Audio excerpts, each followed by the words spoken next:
Bonjour, bonjour Paco Salamander. Bonjour PH. Bonjour, quel honneur d'être ici au cœur de Marseille en France, de pouvoir t'interviewer en France dans ton propre pays. Oui, mais c'est bizarre, c'est incroyable. Hein? C'est une rencontre superbe, c'est vraiment génial pour nous deux. Et je vous rappelle que Paco est l'un de nos collaborateurs bénévoles pour la réalisation de notre émission sur YouTube, le rendez-vous avec la BD franco-belge, car il nous aide beaucoup dans ces grands défis pour ce qui est de correction des traductions en français. Paco est le créateur de la série Les Whippers. Il est aussi à l'origine de la création du festival BD Bulle-en-Case, dont la première édition se tiendra à Gruyère, dans le sud de la France, les 6 et les 7 octobre 2018, avec des invités de marque pour fêter les 70 ans de Pif les chiens.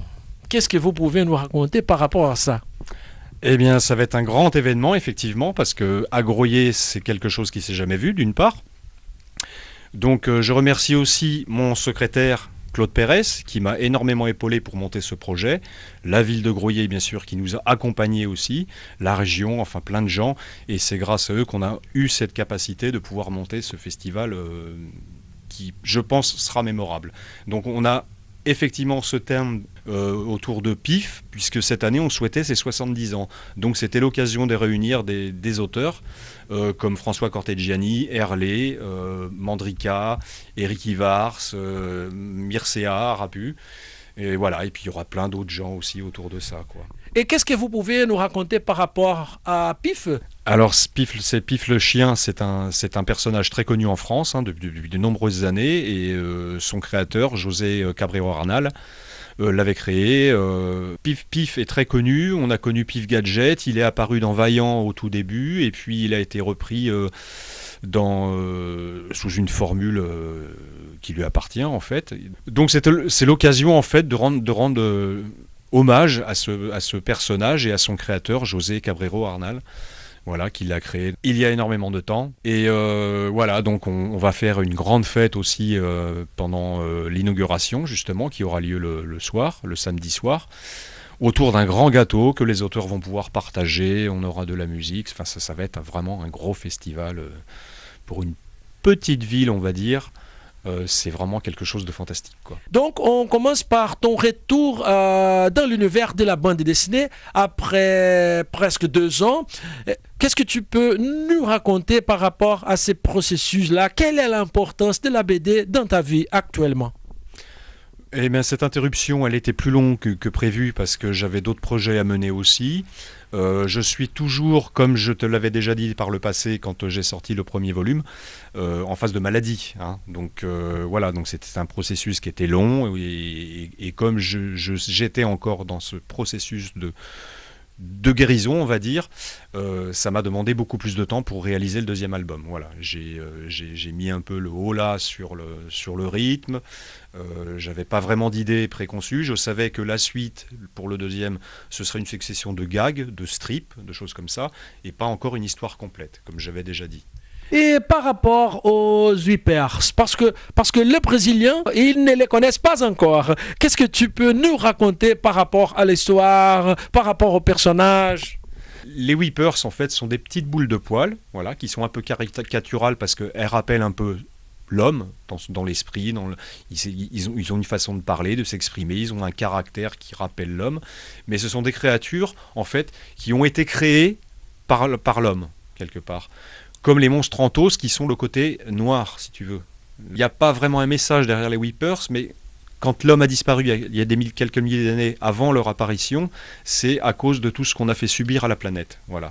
Gaïa, notre planète, notre terre, mère, avec tout ce qu'on a créé au niveau de l'industrie, de la chimie, enfin tout ce qu'on est en train de vivre un peu actuellement.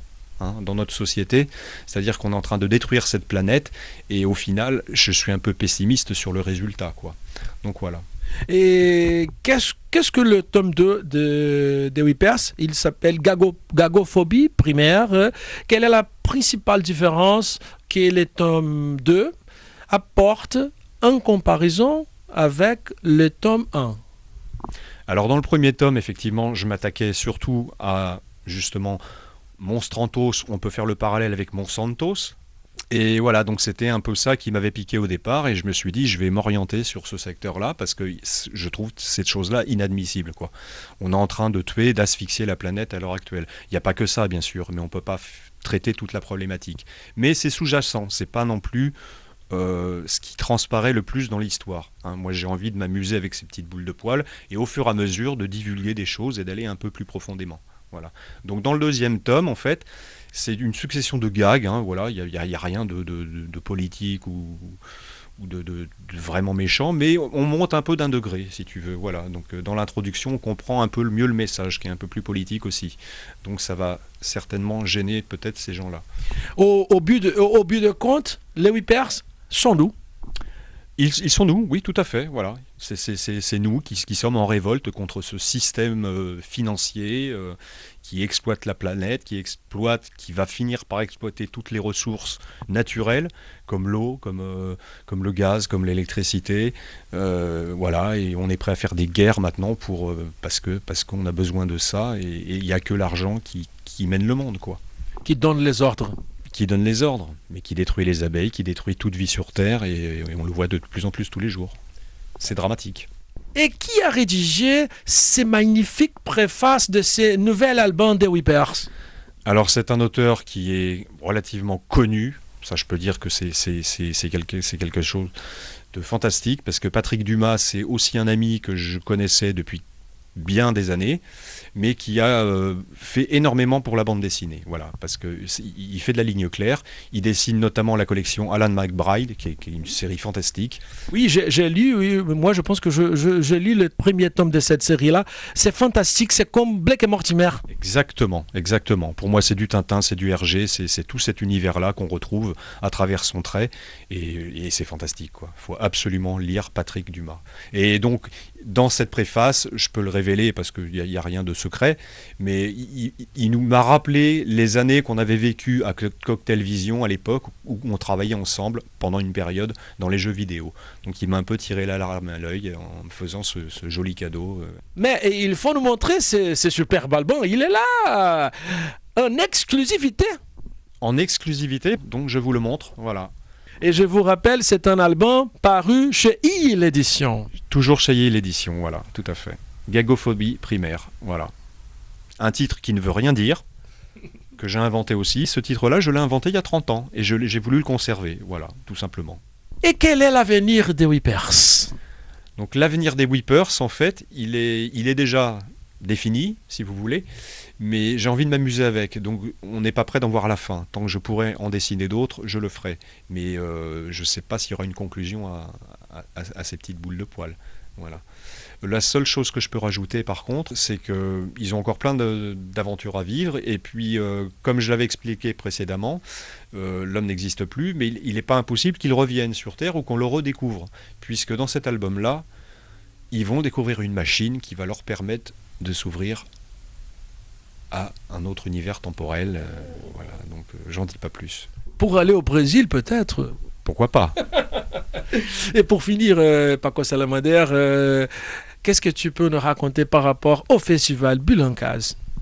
Alors le festival Bulle en Case, comme on l'a dit tout à l'heure, c'est la première édition qu'on réalise sur Groyer, hein, la ville où j'habite. C'est un projet qui est assez lourd à porter, comme toute première édition bien sûr, mais on est très bien épaulé, et puis avec les auteurs, on a une trentaine d'auteurs qui vont venir dédicacer. On va aussi organiser des expositions dans la ville, puisque le but, ma volonté, c'était d'animer vraiment toute la ville, que toute la ville soit en fait autour de cet événement-là. Donc que des associations puissent y participer, bénévolement ou non. On aura une chasse au trésor, on aura une loterie, on aura des gens qui sculptent en direct des figurines pour les jeux de plateau. On a un artiste fantastique qui a été primé de nombreuses fois aussi. On aura un pif géant, quand je dis géant, qui fera plus de 2 mètres de haut, pour présenter le forum, à l'entrée du forum. On aura voilà, une belle décoration comme on n'a jamais vu. On aura un gâteau de pif qui a été réalisé par Marge, justement, créé Arc-en-Ciel, c'est le nom de sa société, et qui nous fabrique un gâteau voilà, pour la décoration avec les 70 bougies sur le gâteau. Mais à côté de ça, comme je l'ai dit tout à l'heure, on aura le vrai gâteau qu'on pourra manger la soirée à l'effigie de pif, bien sûr. Donc merci Paco pour tout. C'est un honneur d'être ici avec vous à Marseille parce que je suis en train de faire un grand reportage sur la BD franco-belge. Je suis allé à Bruxelles, maintenant je suis à Marseille en France et c'est pour ça que Paco est juste à côté de moi. Il habite à Groyet et il n'est venu que pour me voir. Donc c'est incroyable. C'est vrai, c'était magique, hein, puisqu'on se connaissait virtuellement. Et on a même failli se rater sur Marseille, mais on a fini par se trouver, alors qu'on était à l'hôtel et peut-être à 500 mètres l'un de l'autre. Le numérique ne marche pas toujours, donc on a eu du mal à s'accorder, mais on s'est finalement trouvé, voilà. Merci beaucoup, merci pour tout. Merci de venir ici pour me voir. Tes personnages sont très sympathiques. J'adore les Whippers et j'espère qu'on se reverra bientôt. Eh bien écoute, moi je le souhaite aussi, puisque de toute façon, si le festival remporte le succès qu'on escompte cette année, je compte bien t'inviter l'année prochaine. Voilà. Moi ? En tant... Mais c'est moi ? Oui, bien sûr, bien sûr, bien sûr. Tu seras l'ambassadeur brésilien, puisqu'on fera cette fois un salon international. Voilà. Merci beaucoup. L'ambassadeur brésilien de la bande dessinée franco-belge en France, à Groyet. Merci beaucoup. Et peut-être un jour, Paco Salamander au Brésil aussi, en se promenant sur les trottoirs de la plage de Copacabana. C'est l'avenue Atlantique. C'est comme les promenades des Anglais à Nice. D'accord, oui, mais... C'est fantastique. Oui. Merci Paco, merci. Oui, je t'embrasse. Oui, voilà.